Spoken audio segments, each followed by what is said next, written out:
Bienvenue sur Science Num, le podcast de Télécom Sud Paris qui donne la parole aux chercheurs dans le domaine du numérique. Chaque podcast est l'occasion de vous parler d'une innovation. Aujourd'hui, je reçois Adrien Pagès. Il est cofondateur d'une start-up, Morpho, qui propose une solution de reforestation à grande échelle. Bonjour Adrien. Bonjour. Pour la première fois, on accueille quelqu'un qui ne vient pas de l'école. Alors vous êtes qui ? Je suis l'un des 3 cofondateurs de la start-up Morpho avec Pascal et Hugo Asselin, qui sont 2 frères. Nous sommes une start-up incubée à l'IMT Starter depuis quelques mois. Morpho, c'est une start-up qui a une mission simple, lutter contre le réchauffement climatique, et ce, en créant une solution qui permette de faire de la reforestation à grande échelle et de l'analyse forestière. Quelle est l'originalité de votre approche ? Parce que vous n'êtes pas les seuls sur la problématique de la reforestation. Oui, effectivement, nous ne sommes pas les seuls à faire de la reforestation dans le monde, et heureusement. Toutefois, l'originalité de notre approche, c'est qu'elle permet aujourd'hui d'envisager une véritable restauration de nos écosystèmes à grande échelle. Nous plantons 20 fois plus rapidement que n'importe quelle méthode aujourd'hui utilisée, et au-delà de ça, nous fournissons un suivi extrêmement précis et continu de l'ensemble des restaurations qui sont réalisées et de la pousse des écosystèmes forestiers, ce qui n'a jamais été fait aujourd'hui. Et ceci se base sur 2 technologies principales. D'un côté, une technologie d'encapsulation de semences forestières, et de l'autre côté, l'intelligence artificielle basée sur le machine learning et la computer vision, qui permet de suivre nos forêts. Revenons sur le premier point, Adrien. L'encapsulation des semences forestières, ça consiste en quoi ? Nous créons des capsules autour de semences forestières, et ces capsules permettent de protéger les semences durant les premiers stades de croissance, leur apporter toutes les ressources et les nutriments nécessaires, et enfin réenrichir les sols de manière durable pour créer des écosystèmes résilients. Effectivement, on nous classe dans les deep tech, alors c'est un bien vaste terme, mais je crois que c'est parce qu'aujourd'hui, on s'attaque d'un côté sur l'encapsulation à la microbiologie de précision, et de l'autre côté, sur l'analyse. Nous travaillons, je vous l'ai dit, avec du machine learning, de la computer vision. Ce sont des technologies extrêmement précises, complexes. Je crois que c'est aujourd'hui ce qui nous vaut le titre de deep tech.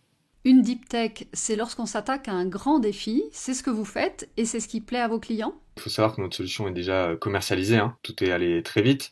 Aujourd'hui, nos principaux clients sont l'industrie extractive. Nous travaillons en zone tropicale, subtropicale, mais nous avons aussi énormément de demandes de la part d'autres clients, donc des ONG, des organismes publics, des États, voire même des sociétés privées en dehors de l'industrie extractive. Pour les auditeurs, l'industrie extractive, c'est ce qu'on appelle plus communément l'industrie minière. Il y a un projet qui nous intéresse, c'est celui que vous menez en Guyane française. Vous avez replanté une centaine d'hectares en plein cœur de la forêt amazonienne en décembre 2021, donc c'est très récent. Où en êtes-vous ? Ces forêts sont en train de pousser, sont encore petites, mais ça fonctionne bien et elles poussent très bien. Donc on est très contents. Nous avons aussi monté un logiciel auquel nos clients peuvent accéder en permanence en ligne et qui permet de suivre toutes ces données, toutes ces analyses. Donc, si vous voulez, de rendre concret, transparent la plantation forestière et la restauration d'écosystèmes. Ce qu'il y a de vraiment extrêmement sympathique et à la fois révolutionnaire, c'est que voilà, là où avant on disait qu'on plantait un arbre et on ne le voyait jamais, aujourd'hui on est capable de vous montrer exactement cet arbre et on est capable de vous le montrer en train de pousser. Quels sont les objectifs à long terme pour Morpho ? Globalement, la mission de Morpho d'ici 2050, c'est de restaurer l'équivalent de la Turquie en termes d'hectares et d'avoir un impact extrêmement significatif, jusqu'à 0,3% d'absorption des émissions humaines actuelles, ce qui est énorme, mais réaliste au vu de la technologie que nous avons mis au point. C'est un projet très ambitieux, j'imagine que vous n'êtes pas tout seul à le développer. Vous êtes entouré par qui ? Oui, tout à fait. Pour une société pareille et de telles technologies, il serait difficile de développer tout ça dans son coin. Nous collaborons depuis le premier jour avec des laboratoires publics, notamment sur la partie agritech, donc l'encapsulation de semences. Nous travaillons avec l'INRAE, l'IRD, le CIRAD. Ces laboratoires nous appuient dans cette démarche. Nous avons aussi des collaborations scientifiques au Brésil pour les mêmes raisons, les mêmes thèmes. Et nous travaillons à mettre en place des partenariats sur la partie intelligence artificielle. Mais pour l'instant, rien n'est fait, donc je ne peux pas m'étendre. Quelle est votre plus grande surprise en tant que jeune entrepreneur ? C'est le fait de voir qu'énormément de gens comprenaient ce qu'on cherchait à faire et nous encourageaient. On a vraiment été accueillis par les scientifiques, mais aussi par d'autres entrepreneurs, par les incubateurs, l'IMT bien sûr, et encouragés à tout moment. Alors même que nous faisons quelque chose qui n'est pas forcément évident, ni à comprendre, ni à réaliser, Et je pense que vraiment avoir cette adhésion globale et le sentiment qu'on va dans le bon sens, c'est vraiment quelque chose de très agréable. Et c'est quelque chose qui permet aussi d'aller extrêmement vite, puisque voilà, notre société n'a même pas 1 an. Pourtant, nous avons déjà parcouru un chemin assez incroyable. C'est une très très bonne surprise. Quand on regarde la genèse de Morpho, on s'aperçoit que c'est un projet qui part d'un constat fait sur le terrain, celui d'une nécessaire reforestation.